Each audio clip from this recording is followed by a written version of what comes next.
تم نے اس کے حضور پیش ہونا ہی ہونا ہے۔ اس کے حضور جانے سے تم بچ نہیں پاؤ گے، چھٹکارا نہیں، رستگاری نہیں۔ ایک ایک عمل کا تمہیں حساب دینا ہوگا، ایک ایک حرکت اور ایک ایک سکنت تمہاری تشت ازبام ہوگی۔ تمہارا پوشیدہ اور مخفی عمل قیامت کے دن سامنے آ جائے گا۔ اللہ اکبر، یہ قرآن ہے، یہ کوئی فرضی کہانی نہیں ہے۔ انہ لقول فصل وما هو بالہزل، فرمایا یہ قول فیصل ہے، یہ طے شدہ حقیقت ہے، یہ امر واقعی ہے، یہ کوئی مذاق نہیں ہے کہ یوں ہی کوئی کہانی بیان کر رہا ہے، یہ سب کچھ ہونے والا ہے، یہ اپنی آنکھوں سے تم دیکھو گے۔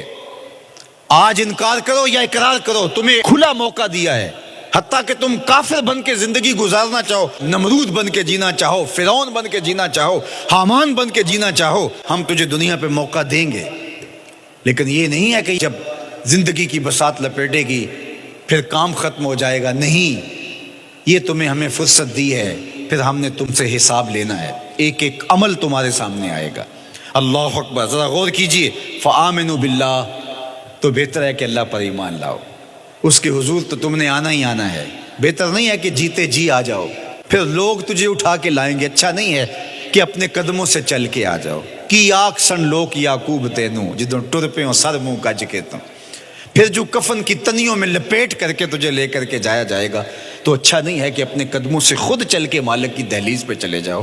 ایک حدیث میں آتا ہے کہ اللہ بندے کو اپنے سامنے سے ہٹنے نہیں دے گا جب تک اس سے 4 سوال نہیں کر لے گا۔ آپ دیکھیے، میں دیکھوں کیا ہم ان سوالوں کے جواب دینے کے لیے اپنے آپ کو تیار کر رہے ہیں۔ پہلی چیز، اللہ پوچھے گا عمر کہاں گزاری۔ دوسرا سوال، اللہ تعالیٰ علم کے بارے میں پوچھے گا، جو پڑھا تھا بتا عمل کہاں تک کیا۔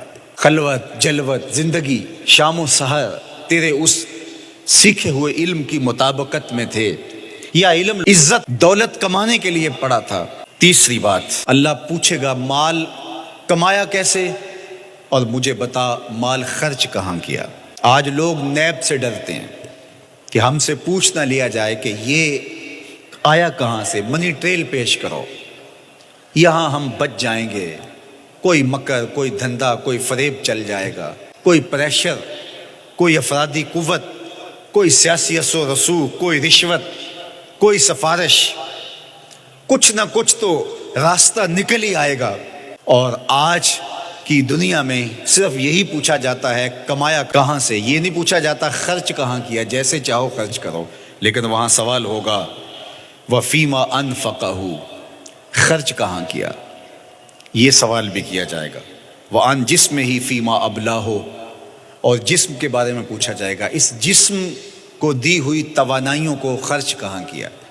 بعض روایت میں ان شباب ہی فیما ابلاہ، جوانی کے بارے میں پوچھا جائے گا، تیری جوانی کے خوبصورت دن کہاں گزرے، مجنو بن کے چوکوں میں کھڑا تو نہیں رہا، پارکوں کے گرد پروانوں کی طرح گھومتا تو نہیں رہا، تیری نظر بدکاریاں تو نہیں کرتی رہی، اپنی خواہشات کا غلام بن کے زندگی تو نہیں گزاری، تیری ساری رات 4 انچ کی سکرین کے اوپر بدکاریاں کرتے بسر تو نہیں ہوئی۔ پوچھا جائے گا بتا جوانی کہاں گزری۔ جوانی مستانی ہے یہ کہہ کر کے تو نے ہر ضابطے سے چھٹی تو نہیں کر لی تھی، یا جوانی کے تقدس کو تو نے محفوظ کیا اور راتوں کی تنہائیوں میں اللہ کے حضور سجدہ ریزی کرتا رہا۔ میرے اور آپ کے آقا و مولا نے فرمایا جو جوان جوانی میں توبہ کرے وہ اللہ کو محبوب ہے۔ اللہ اکبر۔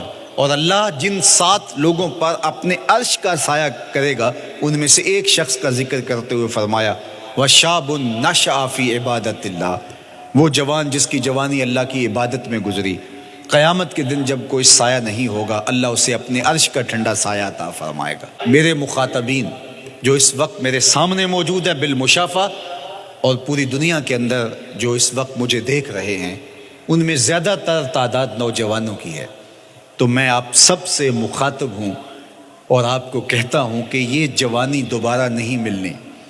بندہ کہتا ہے بڑھاپا آئے گا دیکھ لیں گے، جس طرح ہر چیز کا سرور جوانی میں ہوتا ہے، ہر چیز کا لطف بندہ کہتا ہے جوانی میں ہے، سجدوں کا جو لطف جوانی میں ہے وہ کسی اور زمانے میں نہیں ہے۔